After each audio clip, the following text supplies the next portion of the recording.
नज़म, आज़ाद नज़म पेश कर दूँ। आम तौर पे जो ऐसे बात हो रही थी पहले, उसका कोई एक मुहर्रक होता है जिसकी बुनियाद पे, जैसे मेरी एक आज़ाद नज़म गुलशन इकबाल में जब बम धमाका हुआ, उसमें उस पे मैंने एक लिखी।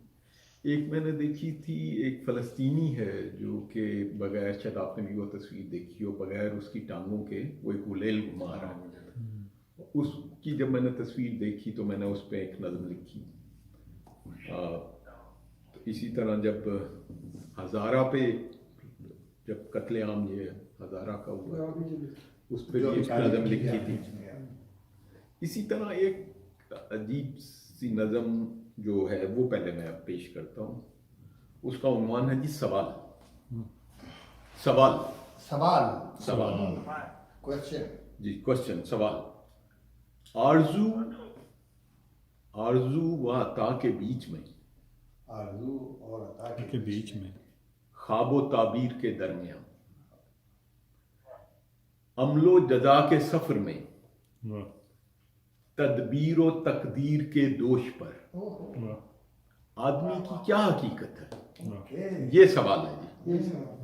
आरजू और अता के बीच में, ख्वाब व ताबीर के दरमियान, अमलो जजा के सफर में, तदबीर व तकदीर के दोष पर आदमी की क्या हकीकत है? वाह खौफ व भूख के रूप में अपने कांधों पे अनगिनत सदियों का, बेकरां वुसअतों का, आरजू के ख्वाबों का, हकीकत व शराबों का बोझ लिए जिंदगी एक दायरे में गर्दा है। जिंदगी क्या है?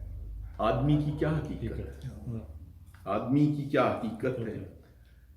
तपती तपती बेअमा धूप में ज़ईफ लागर जिस्म अपने से भी भारी बोझ को उठाते हैं।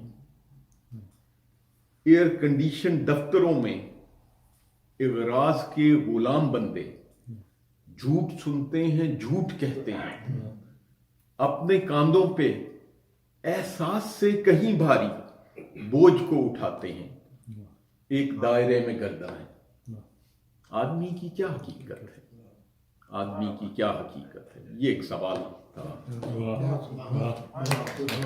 जवाब ठीक लगा तुमको भी? ये जवाब ही है, इसके अंदर जवाब। मैंने तो सवाल पहले ही पूछ लिया। आरजू अता के बीच में, ख्वाब व ताबीर के दरमियान, अमलो जजा के सफर में, तदबीर व तकदीर के दोष पर आदमी की क्या हकीकत है? इसी के दरमियान में जवाब है। इसी के दरमियान में जवाब है।